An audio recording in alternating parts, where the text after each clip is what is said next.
Pernah kepikiran nggak sih, apa yang sebenarnya ngebedain hari yang baik sama hari yang buruk? Seringkali jawabannya itu bukan apa yang terjadi ke kita loh, tapi gimana cara kita ngelihatnya. Hari ini, kita bakal bedah sebuah cerita yang kelihatannya simpel, tapi pesannya kuat banget tentang bagaimana cara pandang kita itu benar-benar bisa nentuin hidup kita. Oke, kita mulai dari sebuah kisah ya. Cerita ini tentang seorang wanita yang luar biasa, yang di usianya yang udah 92 tahun, justru ngajarin kita sesuatu yang sangat berharga soal kehidupan. Coba deh, bayangin seorang nenek-nenek umurnya 92 tahun. Eits, tapi ini bukan nenek biasa. Postur tubuhnya masih tegap, penampilannya juga selalu rapi, modis malah. Dia tuh kayak gambaran keanggunan sejati. Bahkan ketika hidup lagi ngasih dia ujian yang berat banget. Dan situasinya ini, wah benar-benar sulit.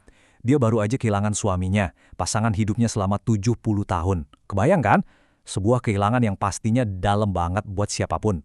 Nah, karena kondisinya ini, mau nggak mau dia harus pindah ke panti jompo. Setelah nunggu dengan sabar di lobi, akhirnya seorang perawat datang dan bilang kalau kamarnya sudah siap. Ini adalah awal dari babak baru di tempat yang sama sekali asing buat dia. Nah, ini nih yang bikin kaget. Bahkan sebelum dia ngeliat kamarnya sama sekali, pas perawatnya baru mau ngejelasin kamarnya kayak apa, dia langsung bilang dengan semangat kayak anak kecil, "Aku suka banget." Sebuah respon yang jujur di luar dugaan banget kan? Perawatnya jelas bingung dong, kok bisa dia suka sama sesuatu yang belum pernah dia lihat? Nah, jawaban si nenek inilah yang jadi inti dari pembahasan kita kali ini. Dan disinilah letak pelajarannya. Nenek itu ngejelasin, kebahagiaan itu adalah sesuatu yang kamu putuskan dari awal.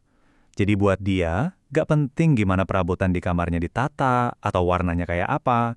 Kebahagiaannya itu gak bergantung sama hal-hal di luar, tapi dari keputusan yang dia buat di dalam pikirannya sendiri. Dia ngelihatnya sebagai pilihan harian yang simpel banget. Tiap pagi pas bangun tidur, dia bisa milih. Di satu sisi, dia bisa aja ngabisin hari dengan ngeluhin semua bagian tubuhnya yang udah nggak berfungsi baik. Atau, di sisi lain, dia bisa bangun dan bersyukur untuk bagian-bagian tubuhnya yang, ya, untungnya masih berfungsi.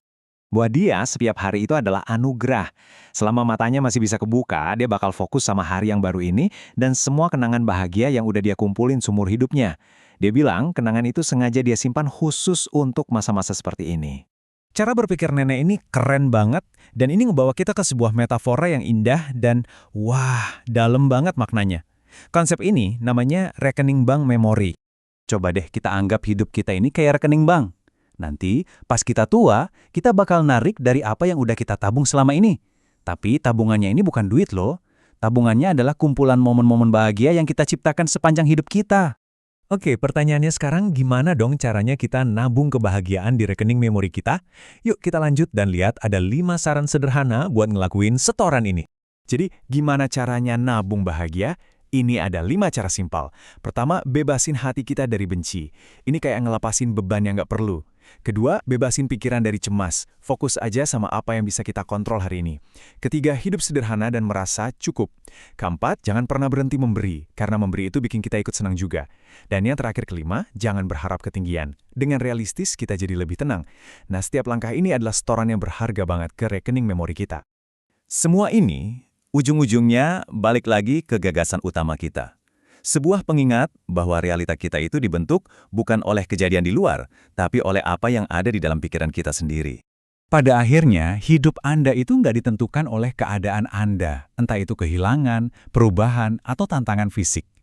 Hidup Anda itu ditentukan oleh gimana cara Anda memilih untuk menata pikiran Anda sendiri. Itulah pelajaran dari si nenek 92 tahun tadi. Jadi sambil kita tutup pembahasan kali ini, saya mau ninggalin satu pertanyaan buat Anda. Pagi ini, waktu Anda memulai hari, keputusan apa yang sudah Anda ambil?